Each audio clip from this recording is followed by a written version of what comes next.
Om Tat Sat. Welcome to Gyan Bhakti. We focus on spirituality, Vedanta, and Sanatana Dharma. Please subscribe our channel for the mystical meanings of the scriptures and daily satsang. Our humble prostrations to all pervading Brahman, our worshipful Guruji, Swami Jyotirmayananda Ji Maharaj, all sages and scriptures, and to the divinity in each of you. We are currently exploring the scripture Mysticism of Mahabharata. Commentary is by Sri Swami Jyotirmayananda Ji and narrated by myself, Swami Nikhilananda. We are studying the episode The Destruction of Dronacharya. In a later chapter in the Mahabharata, Lord Krishna tells Arjuna and Yudhishthira two parables that illustrate this point quite clearly and show how the principles of ethics are not as black and white as they would seem. The first parable is about a hunter known as Balak who lived a crude life, killing animals to maintain his family. One day he was confronted by an animal that was actually a demoniac spirit in animal form, a spirit that intended to bring about great destruction on this earth. Although unaware of its demoniac nature, Balak attacked the animal and killed it for food. The moment he did so, flowers showered from the heavenly world on him.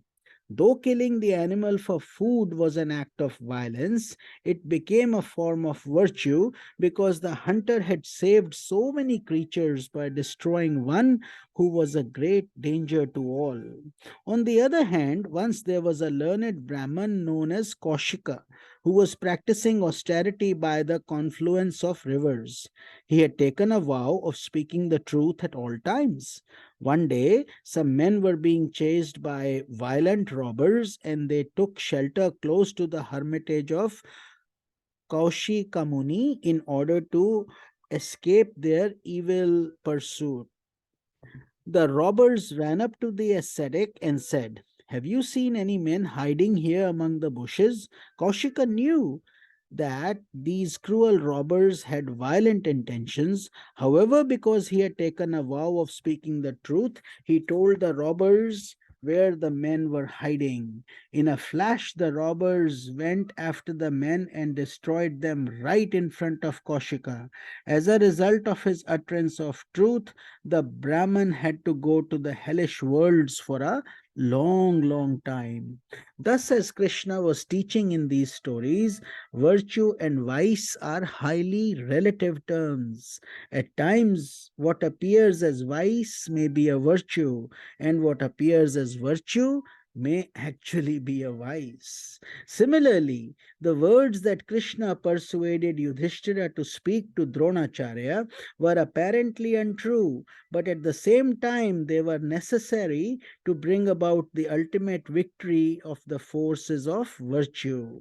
At that time, Dronacharya was slaughtering the great army of the Pandavas by employing special astras given to him by gods. Using those terrible weapons against ordinary soldiers was a highly unrighteous act. Therefore, in order to stop that slaughter and to facilitate the ultimate triumph of virtue, it was justifiable to bring about the end of Dronacharya in the only way possible, through an apparent lie. The divine process moves in a mysterious way. It is so designed that in the course of spiritual evolution, certain erroneous concepts that have been hidden in the unconscious of an aspirant are brought out and eliminated. Though Yudhishthira was certainly sincere in his practice of satyam or truthfulness, internally there was a weakness in his understanding of truth. Krishna brought out that weakness in front of thousands of great heroes and thereby helped Yudhishthira to purify his unconscious more effectively. It is said that the chariot of Yudhishthira always glided a few inches above ground, never quite touching the earth. But when he spoke those words to Dronacharya, the chariot came right down to the earth. This symbolism reminds us that because of his long standing reputation for speaking the truth, Yudhishthira had developed a subtle spiritual pride, believing himself to be quite a lofty personality. When he saw himself persuaded to deviate from righteousness as he understood it to be, he felt he had faltered, and his elevated concept of himself came down to earth, so to speak, with a thud. From a still higher point of view, he realized that he lacked the more mature view of truth that Krishna wanted him to possess, a view that was best for his own spiritual evolution and for the well being of the world. By seeing his weaknesses, Yudhishthira was in a better position to remedy them and move on to higher levels of understanding. Therefore, through the intervention of Krishna, the personality of Yudhishthira became more integrated. At the same time, Dronacharya was destroyed, and the eventual victory of the Pandavas was made more secure. On a more symbolic level, Dronacharya, the guru of the martial arts and various aspects of Vedic religion for the Pandavas, represents intellectual attainment in human personality. Such attainment, which is on the level of dry intellect alone, must inevitably be sacrificed or transcended as one advances spiritually on the path towards intuitive realization.